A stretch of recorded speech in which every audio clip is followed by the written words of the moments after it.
ሽታ ይታችን ካዲያ ወሳና እኛ ቤት ለመስራት ባሰብነው 13600 ብር ሊካልኛለች። ይሄው ደረሰኛ ፎቶም ይሄው ያራዳ ልጆች የሰው ለውጥ የሚያስደስታት ማለት ነው። ሽታ የኔ እናት ካዲያ ወሳና 13600 ብር አንተ ጀግና ወጣት እኛ እያለን የቤት ኪራይ ውስጥ አትኖርም በማለት ይሄንን ብር ሊካለች። ያራዳ ልጆች አንዴ እንዴት ሀብታም እንደመሆን ላስረዳችሁ ና ቤቱን እዚህ ጋር ነው የሚሰራው። ያልተጠበቀ በር ይከፈታል። ሰላም ያራዳ ልጆች እንዴት ሀብታም እንደመሆን ላስረዳችሁ 5 ደቂቃ ብቻ ስጡኝ። ቤት የሚሰራበት ይሄ ቦታ ነው። ለምሳሌ ያ መንገድ ነው። እዚህ ጋር ደግሞ ቤቱን ሲሰራ እዚህ አካባቢ ላይ ሱቅ ይሆናል። ለምን በዚህ መንገድ 24 ሰዓት ሰው ስለሚተላለፍ ሱቅ ባደርግ ሚስቴ እዚህ ጋር ሱቅ እየሸጠች ነገ የተሻለ ደረጃ ኑሯችንን ማሻሻል እንችላለን ማለት ነው። እዚህ ጋር ቤቱን እሰራለሁ። 2 ተካፋች መስኮት ይኖር። ከዛም በኋላ በዚህ ጋር የሚተላለፉ ሰዎች ከዚህ ሱቅ ይገዛሉ። እናሳ እኔ ቋሚ ስራ አገኘው ማለት አይደል? እነዚህ እንትኖችን ምናምን ሙዞችን ምናምን አንስቼ ዙራውን አጥሬ 20 ዶሮ እዚህ ባረባ የተሻለ እንጀራ አገኘው ማለት ነው። አንዳንድ ሰዎች አላችሁ ደግሞ ላስረዳችሁ ትንሽ ደቂቃ ስጡኝ።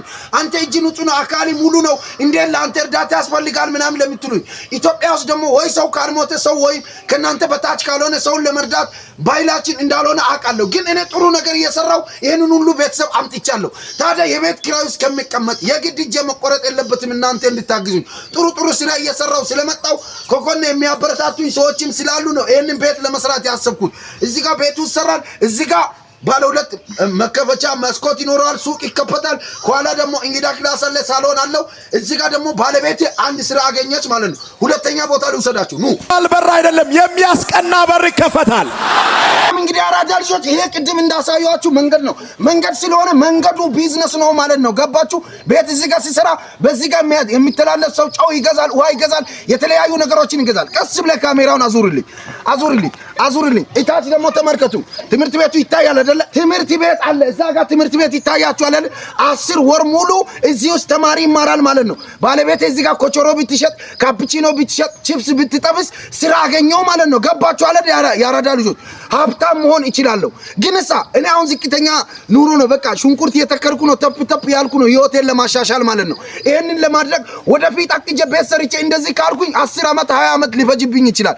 ግን ፕሮፌሽናል የሆነ አይምሮ እያለኝ እናንተ ደጋግ ኢትዮጵያውያን ከተባበራችሁኝ ግን ይሄንን እቅዴ ማሳካት እችላለሁ።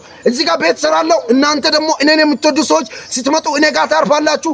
እንደውም ደግሞ ትምህርት ቤት ያሉ ሰዎች በዚህ ጋር ሱቅ ቢከፍት ስራ አገኘው ማለት ነው። ያራዳ ልጆች ይሄ ነገር እኔን ቆርቆሮ ሲገዙ ዛሬ እህታችን 10 ቆርቆሮ ገዝታለች። ለእኔ 1 ቆርቆሮ 2 ቆርቆሮ ሲገዙ ምን ያደረጋችሁ ነው? እኔን ወደ ለውጥ እየገፋችሁ ነው ማለት ነው። ያራዳ ልጆች ተግባባን። አንዳንድ ሰዎች አንተ ምን ሆነ ነው ሰው ምረዳምና አይደለም እንዴ ስሞት ነው እንደ ሰው የሚያዝንልኝ። ከቤት ኪራይ አሁኑኑ መውጣት አለብኝ። ወጣት ነኝ፣ መስራት አለብኝ። ያራዳ ልጆች እንግዲህ ቤታችን እዚህ ጋር ነው የሚሰራው። ያው ደግሞ እዛ ትምህርት ቤት አለ ሰፊ ነው ማለት። አሁን እንጨቱን እዚህ ያስከመርኩትን ቦታ ላሳያችሁ ና። የሚያስቀና በር ይከፈታል። ሰላም ያራዳ ልጆች አያችሁ ና። ካሜራ ተጋድርግልኝ ይሄው በቀደም ማስታወቂያ ምናምን በሰራራኑ እጃችን ላይ በነበረው ማለት ነው የሰው ሽንኩርት ምናምን ኮትክተን በነበረን ብር 40,000 ብር እንጨት ገዝተን ይሄንን ያስጋዝን ማለት ነው።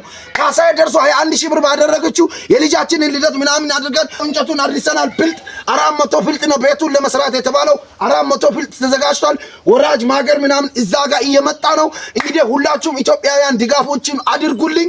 ሳልሞት አግዙኝ። በቃ ያራዳ ልጆች መቼም ሰው እንዲያግዘኝ ማለት ጥሩ ነገር ያስተላለፍኩ ነው። ሰው አልተሳደብኩም፣ ብሔር አልነካውም። እንደውም ደግሞ አንዳንድ ሰዎች ሳላውቅ ያኔ ትንሽ በሰራዋት ነገር የተቀየማችሁኝም በጣም ይቅርታ። ሳፖርት አድርጉኝ፣ እኔን ወደ ለውጥ ገፋፉኝ እላለሁ። ወዳችኋለሁ። በቃ ያራዳ ልጅ ወንድማችሁ ቤት ይኑረው ከቤት ኪራይ ይውጣ ብላችሁ አስቡ። መልካም ቀን ይሁንላችሁ። መልካም ሰንበት። እግዚአብሔር ትልቅ በር ከፍቶላችሁ ትንሽ ስራ አትስሩ። እግዚአብሔር ትልቅ በር የከፈተልህ ትልቅ ስራ እንድሰራ ነው። ኧረ አንድ ሰው አሜን ይበል።